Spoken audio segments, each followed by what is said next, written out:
मई 2020 एक video TikTok पर काफी तेजी से वायरल होने लगती है। इस वीडियो में एक लड़की जिसकी उम्र लगभग 18 साल है उसको एक कोर्ट में खड़ा किया हुआ है। यह लड़की दिखने में काफी मासूम और खूबसूरत होती है। इस वीडियो को देखकर दुनिया भर के लोग इसके जैसी ही वीडियोस बनाने लगते हैं बिना इस लड़की के बारे में जाने। लोगों को कुछ अंदाजा नहीं था कि इस लड़की को कोर्ट में क्यों खड़ा कर रखा है, लेकिन जब कुछ लोगों ने इस लड़की के बारे में जानना शुरू किया तो उनके रोंगटे खड़े हो गए। जो भी इस लड़की के पास्ट के बारे में जानता वो ही दंग रह जाता और सोचता कि आखिर एक मासूम लड़की ऐसा कर कैसे सकती है। तो दोस्तों, आखिर क्या है इस लड़की का पास्ट, आखिर क्यों इस लड़की को कोर्ट में खड़ा किया हुआ है, जानेंगे इस वीडियो में। वीडियो काफी इंटरेस्टिंग होने वाली है, तो वीडियो को स्किप बिल्कुल भी मत करना। तो दोस्तों, शुरुआत करते हैं शुरू से ताकि आपके समझ में सब कुछ आसानी से आ सके। दोस्तों, इस लड़की का नाम है इसाबेला गुज़मान। इसाबेला गुज़मान का जन्म 9 जून 1995 में अमेरिका के औरोरा शहर में हुआ था। इसाबेला के पिता रॉबर्ट गुज़मान और माँ युन्मी गुज़मान एक पोर्ट्रेट स्टूडियो में काम करते थे, जिसका नाम उन्होंने अपनी बेटी इसाबेला के नाम पर ही रखा था। रॉबर्ट गुज़मान और युन्मी गुज़मान दोनों अपनी नन्ही बच्ची इसाबेला के साथ अच्छी जिंदगी जी रहे थे। इसाबेला गुज़मान अपने माता पिता की इकलौती बेटी थी, जिसकी वजह से उसके माता पिता उसको बहुत ज्यादा प्यार करते थे। वहीं इसाबेला गुज़मान भी अपने माता पिता से बहुत प्यार करती थी, खासतौर पर अपने पिता रॉबर्ट गुज़मान से। सब कुछ ठीक ही चल रहा था कि साल 2000 आते आते रॉबर्ट गुज़मान और युन्मी गुज़मान के बीच चीजें बिगड़ने लगती हैं और साल 2001 में दोनों का तलाक हो जाता है, जिसके बाद इसाबेला गुज़मान को उसकी माँ के साथ ही रहना पड़ता है। इस वक्त इसाबेला की उम्र महज 6 साल थी। माता पिता के रिश्ते का टूट जाने का इसाबेला पर काफी बुरा प्रभाव पड़ता है और इससे भी ज्यादा इसाबेला का दिल तब टूटा जब युन्मी गुज़मान यानी कि इसाबेला की मां ने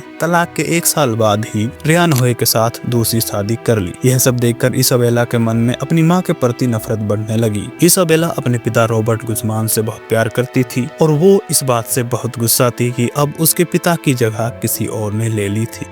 वक्त के साथ साथ इसाबेला गुज़मान का गुस्सा बढ़ता जा रहा था। वो अपनी माँ युन्मी होए से महंगे महंगे कपड़े और खिलौने मंगवाने लगी। युन्मी होए अपनी पूरी कोशिश करती कि वो इसाबेला की हर डिमांड पूरी कर सके, लेकिन इसाबेला की डिमांड्स इतनी ज्यादा बढ़ने लगी कि उनको पूरा कर पाना युन्मी होए के लिए मुश्किल होता जा रहा था। डिमांड पूरी न होने पर इसाबेला अपनी माँ पर बहुत गुस्सा करने लगी थी। इसाबेला के इस गुस्सैल बर्ताव को देखकर युन्मी होए ने इसाबेला को अपने पहले पति रॉबर्ट गुज़मान के पास भेज दिया। लेकिन कुछ समय बाद इसाबेला फिर से अपनी माँ के पास वापस आ जाती है, लेकिन उसके गुस्सैल बर्ताव में बिल्कुल भी सुधार नहीं आता है। धीरे धीरे वक्त बीतने लगा। इसाबेला ने अपनी माँ से बातें करना बिल्कुल बंद कर दिया।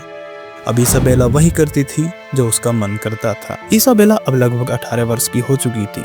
अब वो अपनी माँ की एक भी नहीं सुनती थी, ना ही स्कूल जाती थी। दिन भर दोस्तों के साथ घूमना, 3-4 दिन में घर वापस आना। कहने का मतलब यह है कि इसाबेला अब खुद को एक आजाद ख्यालों वाली लड़की समझने लगी थी। अगर उसकी माँ उससे कुछ कहती तो वो उससे झगड़ने लगती। स्कूल में भी इसाबेला एक एवरेज स्टूडेंट थी, लेकिन वो जैसे तैसे पास हो जाया करती थी। लेकिन इस बार इसाबेला की अटेंडेंस कम होने की वजह से इसाबेला को फाइनल एग्जाम्स में बैठने नहीं दिया जाता है और उसे फेल कर दिया जाता है। इस बात से इसाबेला की माँ युन्मी होए को काफी टेंशन हो जाती है, जिसके बाद युन्मी होए इसाबेला को काफी समझाती है और डांटती है, जिसका इसाबेला के ऊपर कोई असर नहीं पड़ता है। जिसके बाद युन्मी होए अपने पहले पति रॉबर्ट गुज़मान को कॉल करती है और उसे घर आने को कहती है और इसाबेला के इस बर्ताव के बारे में बताती है।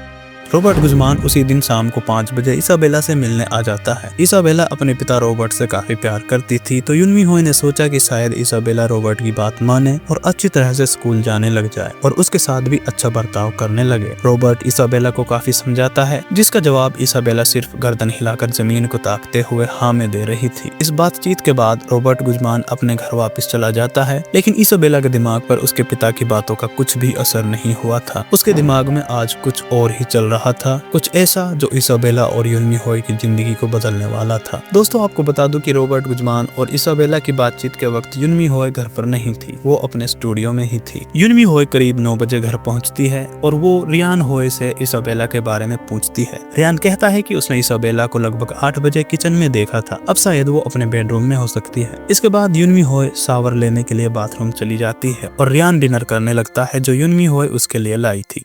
इसके कुछ समय बाद ही लगभग 10 बजे रियान को बाथरूम से काफी अजीब आवाजें आने लगी। रियान दौड़ा दौड़ा बाथरूम की तरफ भागता है तो देखता है कि युनमी होए चिल्ला चिल्ला कर उसका नाम पुकारती है। जैसे ही रियान बाथरूम के पास पहुंचता है तो देखता है कि बाथरूम का दरवाजा खुला हुआ है और शावर भी चल रहा है। लेकिन जब वो दरवाजे के और पास जाता है तो उसे इसाबेला दिखाई देती है। लेकिन जैसे ही रियान बाथरूम के अंदर जाने की कोशिश करता है तो इसाबेला दरवाजे को लॉक कर देती है। इसके बाद बाथरूम के अंदर से युनमी होए की जोर जोर से चीखने की आवाजें आने लगी। रियान दरवाजा पीटता रहा लेकिन इसाबेला दरवाजा नहीं खोलती है। जिसके बाद रियान दरवाजा तोड़ने की पूरी कोशिश करता है। रियान बाहर खड़ा यह सोच ही रहा था कि दरवाजे को कैसे खोला जाए कि उसकी नज़र दरवाजे के नीचे पड़ी जहां से खून बहकर आ रहा था, जिसे देखकर रियान के होश उठ गए। जिसके बाद रियान दौड़ा दौड़ा नीचे जाता है और अपना फ़ोन उठाता है और 911 यानी पुलिस को कॉल करता है। रियान पुलिस को कॉल पर बताता है कि उसकी सौतेली बेटी इसाबेला ने उसकी पत्नी युनमी होए पर जानलेवा हमला किया है, वह जल्द से जल्द मेरे घर पहुंचे।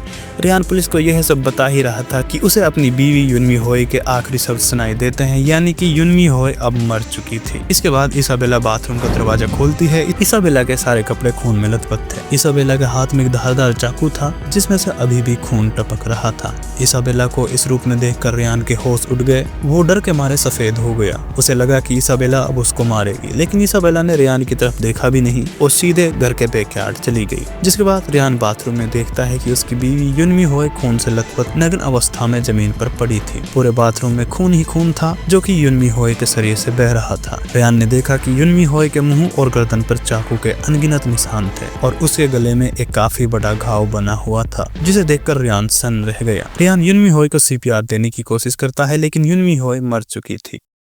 इसके 10 मिनट बाद पुलिस और मेडिकल टीम वहां पहुंच जाती है और युनमी होए की डेड बॉडी को पोस्टमार्टम के लिए ले जाती है और इसाबेला को ढूंढना शुरू कर देती है, लेकिन इसाबेला घर से गायब थी। इसके अगली सुबह युनमी होए की पोस्टमार्टम रिपोर्ट आती है जिसमें पता चलता है कि युनमी होए के ऊपर 79 टाइम्स चाकू से हमला किया गया था। 31 बार उसके चेहरे पर और 48 बार उसकी गर्दन पर वार किया गया था। इसके बाद कोर्ट की सुनवाई में पता चलता है कि युनमी होए के ऊपर 79 टाइम्स नहीं बल्कि 151 बार चाकू से हमला किया गया था, जिसमें 35 बार उसके चेहरे पर, 51 बार गले पर, बाकी 65 हमले उसके जिस्म के अलग अलग हिस्सों पर किए गए थे। इसके बाद जब यह पोस्टमार्टम रिपोर्ट अमेरिका के मीडिया के पास पहुंची तो लोग दंग रह गए कि आखिर एक बेटी अपनी मां के साथ ऐसा कर कैसे सकती है। इसी बीच पुलिस इसाबेला को ढूंढ लेती है और उसे गिरफ्तार कर लेती है, जिसके बाद इसाबेला के ऊपर फर्स्ट डिग्री मर्डर चार्जेस लगाए जाते हैं और उसे जुडिशियल कस्टडी पर ऑरोरा सिटी जेल भेज दिया जाता है। इसके एक हफ्ते बाद इसाबेला को कोर्ट में पेश किया जाता है। कोर्ट में इसाबेला को मेंटली इल बताया जाता है, जिसकी वजह से उसे कोई सजा नहीं सुनाई जाती बल्कि उसे दिमागी इलाज के लिए कोलोराडो मेंटल हेल्थ इंस्टीट्यूट भेज दिया जाता है और यह तय किया जाता है कि जब तक इसाबेला की दिमागी हालत पूरी तरह अच्छी नहीं हो जाती तब तक इसाबेला को यहीं रहना पड़ेगा, भले ही इसमें जिंदगी भर का टाइम क्यों ना लग जाए। इसके 6 साल बाद तक इसाबेला मेंटल हेल्थ इंस्टीट्यूट में रही। 2020 में इसाबेला ने मीडिया को इंटरव्यू दिया जिसमें उसने कहा कि वो अब बिल्कुल ठीक है, उसे रिहा कर दिया जाए। जिसके बाद इंस्टीट्यूट ने इसाबेला को इस शर्त पर छुट्टी दे दी कि वो टाइम टू टाइम अपने डॉक्टर से थेरेपी लेती रहेगी। तो दोस्तों, इसाबेला आज एक आजाद जिंदगी जी रही है। जो भी उसने अपनी माँ के साथ किया वो बिल्कुल ही गलत था। हमें अपने माँ बाप की इज्जत करनी चाहिए, उनसे प्यार करना चाहिए और उन्हें प्यार भरी नजरों से देखना चाहिए।